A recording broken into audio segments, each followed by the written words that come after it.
किसान के सम्मान में सैनिक है मैदान में, किसान के सम्मान में सैनिक है मैदान में, भी तो ये लड़ाई है, आगे और लड़ाई है। नारा तो हम एक है, हम एक है, हम एक है, नारा तो हम एक है। हम एक है, हम एक है।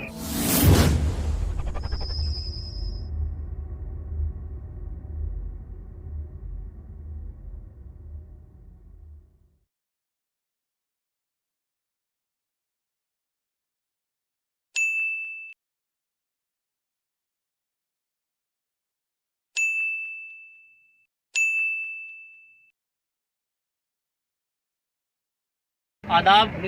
इस वक्त मैं मौजूद हूँ गाजीपुर बॉर्डर पर, जहाँ पिछले 51 दिनों से मुसलसल धरना चल रहा है। जिस धरने की जो है पूरी दुनिया के अंदर चर्चा चल रही है, लेकिन एक तरफ किसान बैठे हुए हैं रोडों पर और दूसरी तरफ तानाशाह हुकूमत अपने घुटने टेकने के लिए तैयार नहीं है। जैसे पिछली मरतबे 9 मरतबे और आज 10वीं मरतबे भी बातचीत हुई, लेकिन कोई भी हल नहीं निकला। और किसानों का ये कहना है कि हम अब 26 जनवरी पर दिल्ली पर ट्रैक्टरों के साथ चढ़ाई करेंगे। और जहां पर एक तरफ नारा लगाया जाता था जय किसान जय जवान, मेरे साथ किसान तो मौजूद थे, लेकिन आज बॉर्डरों पर पिछले 41 दिनों से नहीं बल्कि पिछले 51 दिनों से यहाँ पर जवान भी मौजूद हैं। और मैं जवानों से बात करना चाहूँगा कि जवान क्या कहना चाहेंगे कि अगर ये धरना कब तक चलेगा और सरकार घुटने टेकेगी या फिर किसान अपने घुटने टेकेंगे, क्या ये थक तो नहीं गए? मैं इनसे बात करने की कोशिश करता हूँ। सर, बहुत बहुत स्वागत है आपका। जी जय हिंद, वंदे मातरम। सबसे पहले सभी को आर्मी डे की हार्दिक शुभकामनाएं, मुबारकबाद, बधाइयाँ।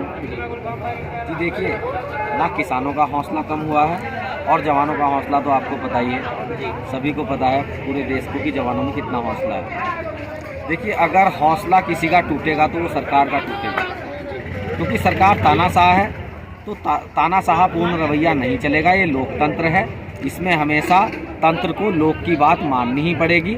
और ये आप अगर सही चीज़ लेके आते तो जनता आपका स्वागत करती, लेकिन आप इनको काले बिल इसलिए कहा गया है क्योंकि आप रात के अंधेरे में पूंजीपतियों की टेबल पे बैठ के बिल बनाते हैं और उसके बाद इनको थोप देते हैं। आप इसको अध्यादेश ले आते हैं। अध्यादेश किस स्थिति में लाया जाता है?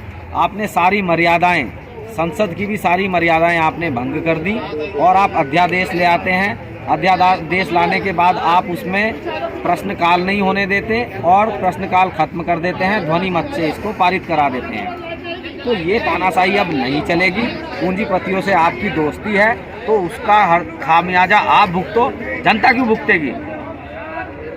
सर, एक सवाल मेरा ये है कि जैसे कि बार बार इल्ज़ाम लगाया जा रहा है कि जो रोड पर बैठे हैं ये किसान नहीं है, ये इसकी आड़ में कुछ राजनीतिक लोग इन्हें पैसा देकर यहाँ पर बिठा रखा है, जिनको रोजमर्रा के इनको पैसे दिए जाते हैं। और यहाँ पर जो इतने बड़े बड़े टेंट लगाए हुए हैं, इतने बड़े बड़े इंतजाम है, एक किसान आदमी वो कैसे अरेंजमेंट कर सकता है? तो इस पर क्या कहेंगे सर? जी देखिए, इस पे माननीय सुप्रीम कोर्ट ने सरकार को बहुत ही सख्ती से रुख अपनाते हुए और इस पे तलब किया है सरकार को कि ये किसान ही है। और सरकार अगर ये बोल रही है कि ये किसान नहीं है तो इनको जेल में डालो। तुम्हारे पास सारे खुफिया तंत्र, सारी सिक्योरिटीज़ तुम्हारे पास हैं, तो तुम पता लगाओ ना कि ये कौन है। अगर ये किसान नहीं है तो इनको जेल में डालो, अगर ये किसान नहीं है तो। और अगर ये किसान है तो इनकी बात सुनो। नहीं, अगर ये बात नहीं सुनी जा रही है, जैसे पिछले मरतबे अभी तक जो है ये बताया जा रहा है कि 10 मरतबे लोग, किसानों के नेता और सरकार के जो लोग हैं उनके दरमियान 10 मरतबे बातें हुई है, अभी तक कोई हल भी नहीं निकला है। बीच में सुप्रीम कोर्ट का भी बयान है, सुप्रीम कोर्ट ने कहा कि वक्ती तौर पर इसको जो रोक दिया जाए। तो आखिर सुप्रीम कोर्ट ने ये नहीं कहा है कि कानून को खत्म किया जाए। तो सुप्रीम कोर्ट के न खत्म करने और रोकने में ये जो दो बातें आ रही, किसानों को ये कहना है कि हमें इसलिए कहा गया रोक देने के लिए कि इस कानून को रोकने के लिए इसलिए कहा गया सुप्रीम कोर्ट की तरफ से कि कानून रुक जाएगा तो ये किसान अपने घरों को चले जाएंगे। लेकिन ऐसा कुछ नहीं है कि जब तक ये काले कानून वापस नहीं होंगे जब तक किसान अपने घर जाने को तैयार नहीं है। जी बिल्कुल सही। देखिए, सरकार ने गेंद को सुप्रीम कोर्ट के पाले में फेंक दिया। सरकार अपनी जिम्मेदारी से बचना चाह रही थी और सरकार चाह रही थी कि सुप्रीम कोर्ट के द्वारा इसमें कोई निर्णय दिला दिया जाए, लेकिन ऐसा होने वाला नहीं है। और मैं माननीय सुप्रीम कोर्ट से निवेदन करूंगा कि इसमें जो आपने रोक लगाई है उसको आंशिक रूप से ना लगा के पूर्ण रूप से रोक लगाई जाए। और उसके बाद सरकार अगर इन बिलों को लाना चाहती है तो सरकार को थोड़ा इंतज़ार करना पड़ेगा। 2024 में लोकसभा चुनाव आने वाले हैं, उसमें सरकार इसको अपने मैनिफेस्टो में लेके आए कि हम तीनों कृषि बिल लेके आएंगे, न्यूनतम समर्थन मूल्य पे हम कोई कानून नहीं बनाएंगे। और भी जो ये बिल लाने वाले हैं उन बिलों को भी लेके आए कि हम ये सारे बिल लाने वाले हैं, अपने मैनिफेस्टो में इसको डालें। उसके बाद देश की जनता अगर आपको सत्ता की 24 सौंपती है तो हम खुशी खुशी इन बिलों को स्वीकार कर लेंगे। ठीक है, आपने कहा कि भाई अगर सरकार 2024 में जो इन बिलों को अपने सामने लाए और उसके बाद अगर जो जनता अगर उसको चाबी सौंपती है देश की, तो उसके बाद हम खुशी खुशी इस बिल को स्वीकार कर लेंगे। लेकिन एक सवाल ये उठता है कि अगर सरकार इन काले कानूनों को वापस नहीं करती है तो आखिर आप यहाँ पे क्या 2024 तक बैठे रहेंगे? जी बिल्कुल बैठे रहेंगे, और सरकार को माननी पड़ेगी। ये लोकतंत्र है, संविधान है इस देश में, तो सरकार को माननी पड़ेगी। जो ये गलत तरीके से आप कानून बना के लाए हो, पहले तो इसका प्रोसीजर ही गलत है। बात बिलों की तो बाद में है कि बिल में क्या सही है क्या गलत है। पहले तो जो आप प्रोसीजर लेके आए, जिस तरह से इनको लेके आए, तो प्रोसीजर ही गलत है। तो आगे की बात तो होना बाद में बनता है। पहले तो जो आप इसको गलत प्रोसीजर से लेके आए हो, आप रॉन्ग वे में कैसे एंट्री कर सकते हो? जहाँ पे नो एंट्री का बोर्ड लगा हुआ है, अब नो एंट्री में कैसे आपने एंट्री की? आप कैसे गलत तरीके से लेके आए, असंवैधानिक तरीके से? इसको वापस करो, उससे नीचे पहले कहीं बात नहीं होगी, पहले वापस करो बिलों को। मेरे साथ कुछ और सैनिक के लोग मौजूद हैं, मैं उनसे भी बात करना चाहूँगा कि सर, जैसा कि नेताओं के द्वारा ये कहा जा रहा है, जो हमारे किसान के नेता है, जो हमारे बड़े हैं, उन्होंने ये कहा है कि अगर ये 26 जनवरी तक भी और काला कानून वापस नहीं होता तो 26 जनवरी पर हम लाखों की तादाद में ट्रैक्टर लेकर दिल्ली की तरफ रवाना होंगे, जहां पर सरकार का एक बड़ा प्रोग्राम होता है, वहां पर प्रधानमंत्री जी आते हैं, वहां पर एक बड़ा प्रोग्राम ऑर्गेनाइज होता है। तो लाखों की तादाद में जब ट्रैक्टर वहां दिल्ली जाएंगे तो उस दरमियान जो एक माहौल बिगड़ने की कोशिश की जाएगी, उनका आखिर जिम्मेदार कौन होगा?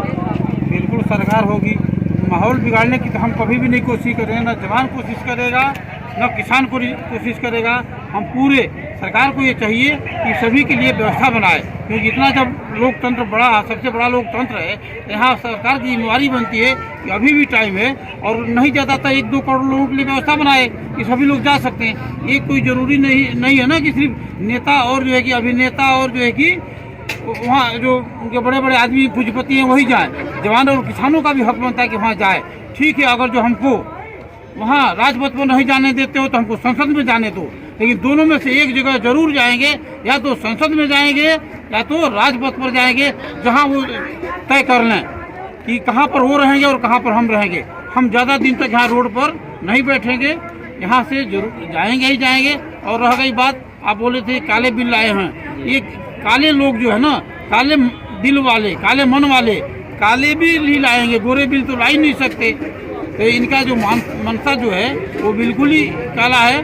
और आप पूछ रहे थे कब तक बैठेंगे, हम जब तक यहाँ बैठेंगे कि जब तक कि यहाँ पर तब तक बैठेंगे जब तक कि सरकार का घुटना नहीं टेक देंगे। जब तक यह सरकार जो है कि घुटने नहीं टेक देती है और तीनों बिल वापस नहीं लेती है, तब तक हम यहाँ बैठे रहेंगे। हम और किसान, जवान और किसान कभी भी पीछे नहीं हटने वाले हैं। जैसा कि उन्होंने कहा कि जवान और किसान कभी भी पीछे नहीं हटने वाले हैं। एक सैनिक के साथी और मेरे साथ मौजूद है, मैं उनसे भी जानना चाहूँगा कि वो बता रहे थे, बल्कि मेरे गले में कुछ प्रॉब्लम है, लेकिन फिर भी मैं 2 मिनट का समय सर आपसे लूँगा कि जैसा कि यहाँ पे अब 26 जनवरी का प्रोग्राम सामने है, 26 जनवरी पे अगर पुलिस द्वारा आपको रोकने की कोशिश की जाएगी या पुलिस द्वारा लाठीचार्ज की जाएगी और सरकार अलग रवैये से अगर आपके साथ इस्तेमाल करेगी, तो फिर भी क्या आप दिल्ली की तरफ रवाना होंगे? जय हिंद, मैं मणिदेव चतुर्वेदी, रिटायर्ड बीएसएफ बनारस से। इस सवाल बार बार उठ रहा है, हमें क्यों रोकेंगे भाई? मेरा मौलिक अधिकार है। 17 तारीख को सुप्रीम कोर्ट का फैसला आएगा, हम देखेंगे कि कौन सा कानून है इस हिंदुस्तान में काला कानून कि हमें रोकेगा। उस काले कानून का ही विरोध होगा, क्योंकि आम आदमी का अधिकार बनता है कि अपनी परेड शांतिपूर्वक देखे। और एक हमारे जो गणतंत्र है इस विश्व का सबसे बड़ा, उसका गर्व की बात होगी कि इतने लोग एक साथ अपने साधनों संसाधनों से, एक तरफ टैंक एक तरफ ट्रैक्टर, जो ट्रैक्टर का मार्च रखा गया है झंडे के ऊपर, सबसे पहले नारंगी, फिर उसके बाद सफेद, उसके बाद लाल, हरा रंग का, तो सारे जाएंगे भाई। क्या दिक्कत है? 17 तारीख सुप्रीम कोर्ट का फैसला आ रहा है, फिर हम देखेंगे। वो मुसलसल जाम पीना चाहते हैं, हर शाम एक शीशे की हसीना चाहते हैं। वो संसद भवन पूरी अफीम से हो रखी है, पूरी भांग में घुली हो रखी है।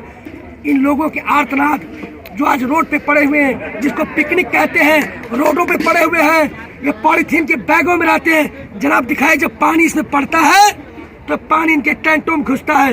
ये पिकनिक है। सुप्रीम कोर्ट का मैं ध्यान आकृष्ट करना चाहूंगा, अब वो भी सवालिया निशान के घेरे में खड़ी है।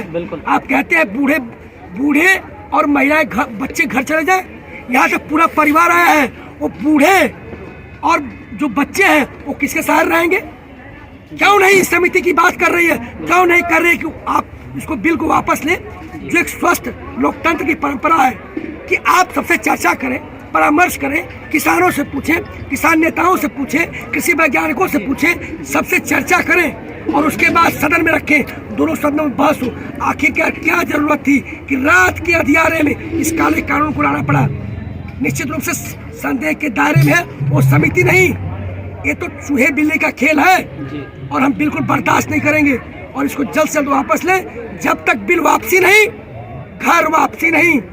और सबसे पहले मैं कहना चाहता हूँ, माननीय प्रधानमंत्री जी ने एक ट्वीट करके बधाई दी है सेना के जवानों को। वो ट्वीट नहीं की है, हमारे पर जले पर नमक छिड़का है। वो कैसा ट्वीट? जिस देश का जवान और किसान परेशान है, कैसी बधाई?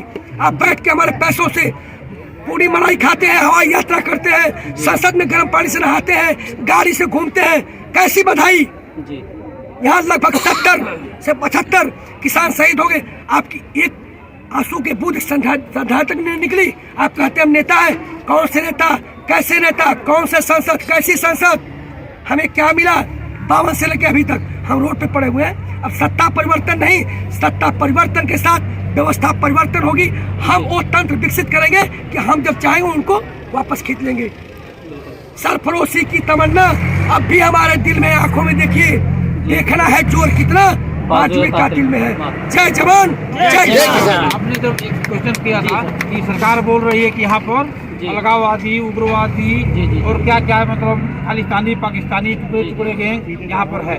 मैं यहाँ पर आपको बताना चाहता हूँ, अब पूरा देश भी जान रहा है, सरकार को भी बता रहा हूँ, सरकार यहाँ पर विफल है। यहाँ पर भी सरकार की नाकामी सिद्ध होती है। अगर जो सरकार के अंदर इतना है, कम है, तो यहाँ पर पढ़ के दिखाए कि कौन खालिस्तानी है, कौन पाकिस्तानी है, कौन उग्रवादी है और कौन टुकड़े गैंग है। इस तरह तमाम बातें हो रही है। इस बात को बंद कर देना चाहिए कि ये किसान नकली है। सुप्रीम कोर्ट ने जब कह दिया कि वो भी असली किसान है, उन किसानों से बात करो। अब उस दिन से इस जो आंदोलन चल रहा है चारों पांचों बॉर्डर पर, सभी किसान समेत कहेगा फिर असली नकली की बात हो रही है। हम कह रहे हो कौन सा प्रमाण है कि खालिस्तानी है? किसी का प्रमाण है? कौन सी एजेंसी ने इन्वेस्टिगेशन किया है? गृह मंत्री जी ने क्यों न बयान दिया? ये जो कमेंट है, जब हम फूल भी हुए, खुशबू समंदर में हुए हैं, और जब दुनिया ने सताया तो पत्थर में हुए हैं। जाते हमारे धैर्य की परीक्षा न ले। दिल में बुलबुले हो तो आसमां को झुकते देखा है, अहो बाजुओं में दमखम तो पहाड़ों को हिलते देखा है। नहीं चूम लेती मंजिलें यूं ही किसी के कदमों को, तूफान जो सो तमन्नाओं में मुश्किलों को ढलते देखा है, मुश्किलों को ढलते देखा है। 26 जनवरी जमीन आपकी, धमक हमारी। जमीन आपकी, धमक हमारी। तंत्र नहीं रहेगा, जन रहेगा, प्रजा रहेगी, राजा को जाना होगा। अंग्रेज गए, मुगल गए, पूर्ववर्ती सरकारें गई, रावण गया, कंस गया, दुर्योधन गया, सब गए ना, सब जाएंगे। असुर है, तमाम प्रकार के, नाना प्रकार के रूप पकड़ रहे हैं। अब इनके तर्कस के 30 तीर खाली हो गए हैं। न्यायपालिका भी आज उसी कटघरे में खड़ी है। आपने हवाई अड्डा बेचा, सब चीज रेल बेचा, आपने न्यायपालिका को ही बेच दिया। जो इस बिल का समर्थन करते उन्हीं को सदस्य आपने नियुक्त कर दिया, उसी बिल्ली को। अरे भाई कहेगा न्यायपालिका? सीधा सवाल न्यायपालिका महोदय से, सीधा सवाल संसद से, क्या इस देश में कहीं लोकतंत्र बचा है? लानत है, लानत है ऐसे संसद को चलाने वाले, ऐसे देश चलाने वाले। और कहते हैं कि बहुत बढ़िया, आप विकास की बात नहीं, आप विनाश की बात कर रहे हैं। मैं ज्यादा कहना नहीं चाहता। 26 जनवरी उनको बता देगी कि तंत्र बड़ा है कि जन बड़ा है।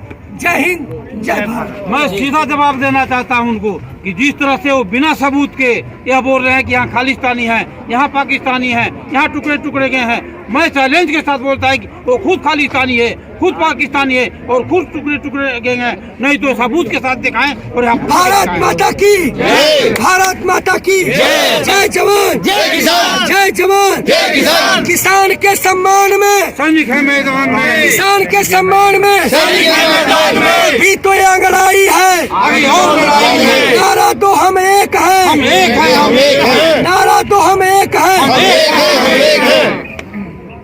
यहाँ पर इन्होंने ये कहा कि जो हमें खालिस्तानी बता रहे हैं वो खुद खालिस्तानी हैं और हम यहाँ जब तक बैठे रहेंगे जब तक ये काला कानून वापस नहीं होगा। और देख लेंगे हम उस दिन जब 26 जनवरी वाले दिन ये तमाम लोग, इनका ये मौलिक अधिकार है कि ये संसद भवन जाएंगे और वहाँ पर इस काले कानून का और इस सरकार का घेराव करेंगे। कैमरा पर्सन बिलाल के साथ मैं मोहम्मद जफर, NHO आवाज़।